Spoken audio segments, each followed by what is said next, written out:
চোখ রাখবো শিশু কন্যাকে খুনের অভিযোগে গ্রেফতার মা। মহিলাকে গ্রেফতার করেছে আনন্দপুর থানার পুলিশ।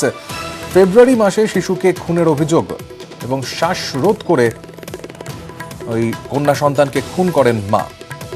ঠিক কি ঘটনা, আমরা এই বিষয়ে আরো বিস্তারিত জানবো। আমাদের প্রতিনিধি শঙ্কু সাঁতরা এই মুহূর্তে আমাদের সঙ্গে রয়েছে। শঙ্কু, জানতে চাইবো গোটা ঘটনা সম্পর্কে, কি কারণে মা তার সন্তানকে খুন করলো?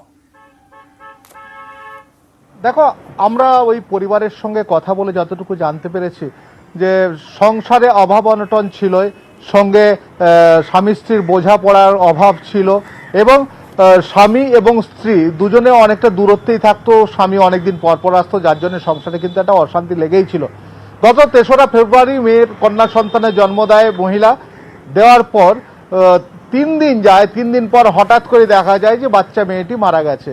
তখনই কিন্তু সবাই অবাক হয়ে যায়, হঠাৎ করে বাচ্চা সন্তানটি কি করে মারা গেল। তারপর হাসপাতালে নিয়ে আসা হয়, সেখান থেকে বলা হয় যে মৃত।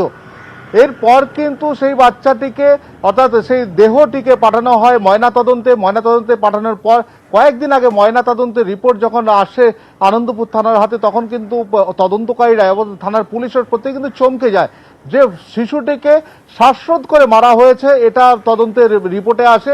তারপরেই কিন্তু ওই বাচ্চাটি যেহেতু ঘরে ছিল এবং 3 দিনের শিশু, সেই সময় ঘরের মধ্যে কেউ ঢুকবে না, তার জন্য কিন্তু ওই শিশুটির মাকে পুলিশ এনে জিজ্ঞাসাবাদ করার পরে পুলিশের কাছে সম্পূর্ণ কিছু স্বীকার করে যে সেই শিশু কন্যা সন্তানটিকে খুন করেছে। কারণ তার একটি 1.5 বছরের শিশু পুত্র সন্তান রয়েছে, আর সেই 1.5 বছরের পুত্র সন্তান রয়েছে, কিন্তু আরেকটি কন্যা সন্তান। স্বামী বাড়িতে আসে না, স্বামী সঙ্গহীনতা এবং যথেষ্ট মানসিক চাপে ভুগছিল ওই মহিলা, যার ফলে বাচ্চাটিকে সে খুন করেছে। তারপরেই কিন্তু আনন্দপুর থানার পুলিশ তাকে থানায় এনে জিজ্ঞাসাবাদ করে যখন সে কনফেস করার পর তারপর তাকে গ্রেপ্তার করেছে। ধন্যবাদ তোমাকে শঙ্কু।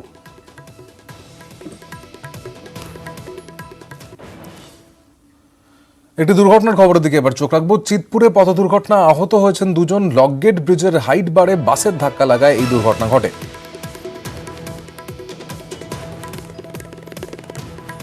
সুশোভন ভট্টাচার্য আমাদের প্রতিনিধি এই মুহূর্তে রয়েছেন ফোনে। সুশোভন, জানতে চাইবো ওই দুর্ঘটনা সম্পর্কে। সকাল 8টা নাগাদ বেপরোয়া গতিতে একটি বাস আসছিল, সরকারি বাস, এবং হাইট বারে সঙ্গে সঙ্গে ধাক্কা লাগে। 2 জন যাত্রী ছিল, তিনি আহত হয়েছেন এবং মূলত হাওড়া থেকে ঘোলা 70 দিকে বাসটা যাচ্ছিল। সামনের যে কাঁচ, সেই কাঁচ সঙ্গে সঙ্গে ভেঙে যায় এবং সেই হাইট বারে বাসটি আটকে যায়। কর্তব্যরত পুলিশ ঘটনাস্থলে আসেন এবং বাসটিকে সরানোর চেষ্টা করেন। সাময়িকভাবে কিছুটা হলেও যানজট তৈরি হয়, যা বর্তমানে এখন স্বাভাবিক পরিস্থিতি ফিরে এসেছে। 2 জন যখন আহত হয়েছে সঙ্গে সঙ্গে তাদের সরকারি হাসপাতালে নিয়ে যাওয়া হয়েছে এবং চিকিৎসা চলছে। সমাদিত্য, ধন্যবাদ। 3.5 বছর ধরে নিজের স্ত্রীর উপর লাগাতার অত্যাচারের অভিযোগ। সেই অভিযোগে যুবককে পাল্টা শাস্তি দিতে গিয়ে আইনের শাসন হাতে তুলে নেওয়ার অভিযোগ গ্রামবাসীদের বিরুদ্ধে। উত্তর 24 পরগনার শাসনে সালিশি ডেকে ওই যুবককে মাথা ন্যাড়া করে গ্রাম ঘোরানোর অভিযোগ গ্রামবাসীদের বিরুদ্ধে।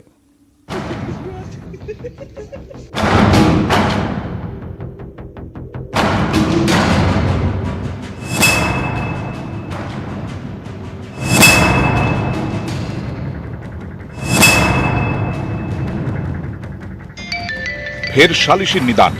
অভিযোগ এবার উত্তর 24 পরগনার শাসনের পাকদহ গ্রামে। অভিযোগ মোড়লদের নির্দেশে গ্রামের এক যুবককে বিদ্যুতের খুঁটিতে বেঁধে ন্যাড়া করে দেওয়ার, এমনকি স্ত্রীকে অত্যাচারে অভিযুক্ত আব্দুল কালাম নামের ওই যুবককে মারধরের অভিযোগ উঠছে গ্রামবাসীদের বিরুদ্ধে। আব্দুলের স্ত্রী জ্যোৎস্না বিবির অভিযোগ, গত 3.5 বছর ধরে তার উপর অত্যাচার চলছে। নেশা করে বাড়ি ফিরে অত্যাচার করত আব্দুল। ও ঘরে বসে মদ খায়, ঘরে বসে গাঁজা খায়, ঘরে বসে ও হিরোইন খায়, সবকিছু করে। আমাকে অত্যাচার করে, ঝগড়া অশান্তি মারপিট সবসময় আমাকে সবসময় ধরে মারধর করে, গালাগালি খিস্তি করে। শনিবার সকালে আইনের শাসন হাতে তুলে নেওয়ার অভিযোগ গ্রামবাসীদের বিরুদ্ধে। এদিকে স্ত্রীকে অত্যাচারের অভিযোগ অস্বীকার করেছেন অভিযুক্ত যুবক। না, সবসময় মারি না, না গ্রামের লোক খুদে বলে সবসময় মারি না। কিছু হলি একদম বাড়ি একটুকুনি কিছু হলি চলে যায় পার্টিতে। এবার কালকেরে যাওয়ার পরে মারধর করে গাছে বাঁধে, তারপর পোস্টারে নিয়ে যায়, নিয়ে ন্যাড়া করে। আব্দুলের দাবি উড়িয়ে দিয়েছেন গ্রামবাসীরা। তাদের পাল্টা অভিযোগ, এর আগে 5 বার সালিশি ডেকে অশান্তির মীমাংসার চেষ্টা করা হয়েছিল, কিন্তু প্রতিবারই প্রতিশ্রুতি ভঙ্গের অভিযোগ ওই যুবকের বিরুদ্ধে। গ্রামবাসীদের দাবি, পুলিশের পরামর্শেই সালিশি ডাকা হয়েছিল। এর আগে থানা পুলিশ অনেক কিছু জানে না, থানা পুলিশ বলেছে যে আপনার গ্রামের মেইল সালিশ করে দেখেন যদি সালিশি হয়। এই ঘটনায় এখনও পর্যন্ত শাসন থানায় কোনো অভিযোগ দায়ের হয়নি। অভিযোগ হলে সেই যুবক বিরুদ্ধে ব্যবস্থা নেওয়া হবে এবং যারাই এই যুবকের সঙ্গে এই ন্যাড়া করার ব্যাপারটার সঙ্গে জড়িয়ে আছে তাদেরও উপযুক্ত ব্যবস্থা নেওয়া হবে। শাসন থেকে জিয়াউল আলম, নিউজ 18 বাংলা। কোভিড মোকাবিলায় কাজে হস্তক্ষেপ করছে তৃণমূল। কেন্দ্রের টাকা ৯/৬ করতে দলীয় কর্মীদের কাজে লাগাতে চান তৃণমূলের জলপাইগুড়ি জেলা সভাপতি। দাবি বিজেপির অভিযোগ ভিত্তিহীন, পাল্টা দাবি তৃণমূলের।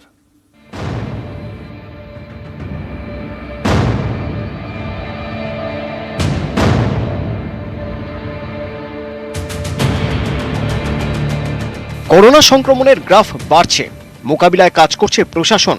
বিজেপির অভিযোগ জলপাইগুড়ি জেলায় প্রশাসনের কাজে হস্তক্ষেপ করছে তৃণমূল। বিজেপির অভিযোগ কোভিড মোকাবিলায় দলীয় কর্মীদের নিতে চাপ দেওয়া হচ্ছে। জেলার মুখ্য স্বাস্থ্য আধিকারিককে চিঠি লিখে চাপ দিচ্ছে তৃণমূল। 4 দলীয় কর্মীকে কাজে নিতে চাপ দিচ্ছে তৃণমূল। চিঠি দিয়েছেন তৃণমূলের জলপাইগুড়ি জেলা সভাপতি। কেন্দ্রের পাঠানো অর্থ তছরূপ করতে চাইছে তৃণমূল। অভিযোগ বিজেপির জলপাইগুড়ি জেলা সভাপতির। আমাদের প্রশ্ন যে যারা তৃণমূল কংগ্রেস করেন তারা কি প্রশিক্ষিত? তারা নিশ্চয়ই প্রশিক্ষিত নয়। তাদের হসপিটালে কোভিড-19-এর কি বিষয় থাকতে পারে? টোটাল স্বাস্থ্য ব্যবস্থাকে কন্ট্রোলিং করার চেষ্টা চলছে। কেন্দ্রীয় সরকারের দেওয়া কোটি কোটি টাকা যাতে সুন্দরভাবে ৯/৬ করা যায়, তার জন্য আজকে জেলা তৃণমূলের সভাপতি তার প্যাডে নিজে সই করে সেই সব পার্টির কার্যকর্তাদেরকে তিনি সেখানে নিয়োগ করেছেন। বিজেপির অভিযোগ উড়িয়ে দিয়েছে তৃণমূল। তৃণমূলের দাবি কোভিড রোগীদের খোঁজ রাখতেই চিঠি। কোভিড রোগী ও তাদের পরিবারকে সহযোগিতা করছেন তৃণমূল কর্মীরা। দুর্নীতি কোথা থেকে হবে? সিএমএইচ কে চিঠি দেওয়া হয়েছে এইসব পেশেন্ট যাতে তাদের সেবা পায়, তার জন্য এই 4 জনকে বলা হয়েছে, এই 4 জনের নাম্বার দেওয়া হয়েছে, এই 4 জন আপনাকে কন্ট্যাক্ট করবে। বিভিন্ন ব্লকে আমাদের জানিয়ে দেওয়া হয়েছে কোনো লোক থাকলে এদের কন্ট্যাক্ট করে আপনারা পাঠাবেন, যেরকম হেল্প লাগবে আমরা মেডিকেলে। এটা তো আমাদের পার্টির থেকে আমরা সবসময় করি, এটা নতুন কথা কি আছে? এই বিষয়ে কোনো প্রশাসনিক প্রতিক্রিয়া পাওয়া যায়নি, তবে রাজনৈতিক চাপানুতরে জলপাইগুড়ির সরগরম। জলপাইগুড়ি থেকে শান্তনু কর, নিউজ 18 বাংলা। আমফানে ভেঙে গিয়েছিল নয়াগ্রামের বাবলু ভক্তার বাড়ি। সরকারি ক্ষতিপূরণের টাকা পেয়ে বাড়ি মেরামতি শুরু করেন, কিন্তু বাদ সাধল বন দফতর। বন দফতরের আধিকারিকরা এসে নির্মীয়মান সেই বাড়ি ভেঙে দিল। এখন কেন বাড়ি ভাঙা হলো তা নিয়ে প্রশ্ন ক্ষতিগ্রস্তের।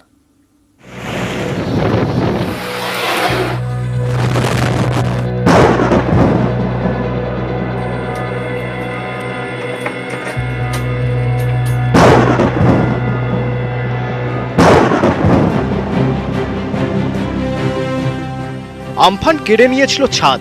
ক্ষতিগ্রস্ত হয় নয়াগ্রাম ব্লকের মলম অঞ্চলের ভালিয়াচাটি গ্রামের বাসিন্দা বাবলু ভক্তার বাড়ি। রাজ্য সরকারের থেকে 20,000 টাকা ক্ষতিপূরণও পেয়েছিলেন। ভেবেছিলেন এই টাকা দিয়ে বাড়ি মেরামত করবেন, কিন্তু মেরামতি শুরু হতেই নির্মীয়মান বাড়ি ভেঙে দিল বন দপ্তর। বন দপ্তরের দাবি বাবলু ভক্তার বাড়ির জায়গা বন দপ্তরের এলাকায়, তাই কোনোভাবেই এখানে বাড়ি তৈরি করা যাবে না। আমাদের পদক্ষেপ নতুন করে কোনো জায়গায় বাড়ি করতে দেওয়া যাবে না। পরিবেশটা শেষ হয়ে যাচ্ছে, জঙ্গল দিনের পর দিন শেষ হচ্ছে। মানুষ আগামী দিনে বাঁচবে কি করে সেই চিন্তা ভাবনা আমাদের। বাবলু ভক্তার প্রশ্ন, গত 10 বছর ধরে এই বাড়িতেই পরিবার নিয়ে তিনি রয়েছেন, এতদিন কেন নজরে আসেনি বন দপ্তরের? কেন তাকেই বাড়ি ছাড়া করতে চাইছেন তারা? এই ঝড়ে আমার ঘরটা যখন উড়িয়ে নিয়ে যায়, আমি দরখাস্ত দিই, আমার বাড়ি যে ভেঙে দিয়েছে, আমি এখন কোথায় থাকবো? অনেক তো বাড়ি করেছি, ওগুলোকে ভাঙবে না, আমার বাড়িতে সব কেন ভাঙতে আসে?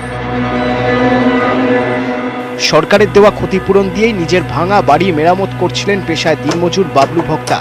বন দপ্তর বাড়ি ভেঙে দেওয়ায় পরিবার নিয়ে অসহায় হয়ে পড়েছেন। ঝাড়গ্রাম থেকে রাজু সিং, নিউজ 18 বাংলা। গাছের শখ, অনলাইনে অর্ডার করলেন গোলাপের বীজ, সঙ্গে এলো আরও কিছু প্যাকেট। সাবধান, বিশ্বের বিভিন্ন দেশে পৌঁছচ্ছে এরকমই রহস্যময় পার্সেল। অনেকগুলিতেই নাকি চীনের লেবেল। সতর্ক আমেরিকা, এদেশেও জারি সতর্কতা।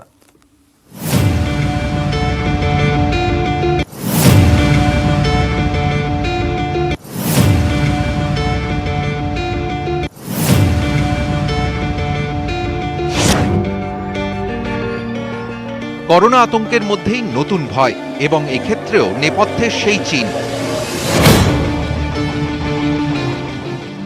রহস্যময় পার্সেল আসছে দেশে, বিভিন্ন ঠিকানায় আসছে প্যাকেটবন্দি অজানা বীজ। কিসের দানা তারা পাঠাচ্ছে, সেই রহস্যভেদের আগে আপাতত রাজ্যগুলিকে সতর্ক করেছে কেন্দ্র। কৃষি মন্ত্রকের তরফে নির্দেশিকায় বলা হয়েছে, জীববৈচিত্র্য ধ্বংস হতে পারে, ক্ষতি হতে পারে কৃষিক্ষেত্রে, নষ্ট হতে পারে ফসল, ফুল, ফল। কেন্দ্রের এই সতর্কবার্তা একেবারেই ফেলনা নয়, আমেরিকাও একই রকম সতর্ক। মাসখানেক ধরে রহস্যময় পার্সেল, ই কমার্স সাইটে অর্ডার না করলেও পার্সেল আসছে, চীনের লেবেল লাগানো প্যাকেট, ফুল, ফল, সবজি, মশলাপাতির দানা। জবা, গোলাপ, ল্যাভেন্ডারের বীজ যেমন আছে তেমনই আছে সর্ষের দানা। এখনো পর্যন্ত 14 রকমের বীজ শনাক্ত। যতই চেনা জানা বীজ হোক, যে পার্সেল পাঠাচ্ছে কারা, কি তাদের উদ্দেশ্য, চিন্তার ভাঁজ মার্কিন মুলুকে। বীজ ভর্তি রহস্যময় পার্সেল কানাডা, ব্রিটেন, জাপানেও। করোনা ভাইরাস কি চীনের গবেষণাগারে তৈরি? সেই রহস্যভেদের আগেই নতুন আতঙ্ক। তাহলে কি জৈব অস্ত্র প্রয়োগ? এদেশে বিশেষজ্ঞরা বলছেন, এখনই জৈব অস্ত্র বা সন্ত্রাসবাদীদের চক্রান্ত ভাবার মতো সূত্র মেলেনি, তবুও সতর্কতা আবশ্যক।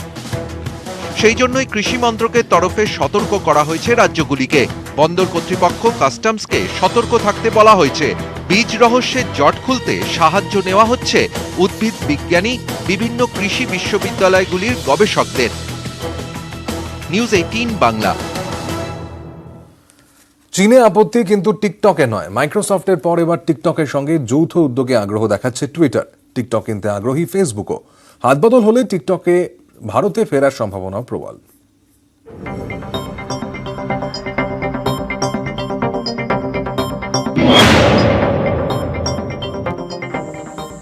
মাইক্রোসফট খোলাখুলি জানিয়েছে তারা টিকটক কিনে নিতে আলোচনা চালাচ্ছে।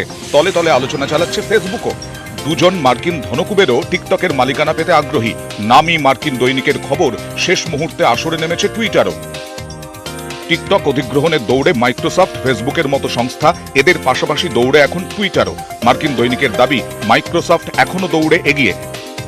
কেননা টিকটকের পুরো ব্যবসা কিনতে প্রস্তাব মাইক্রোসফটের। আর্থিকভাবেও প্রতিযোগীদের তুলনায় এগিয়ে মাইক্রোসফট। টিকটক অধিগ্রহণে মাইক্রোসফটের বিশেষ টিম কাজ করছে।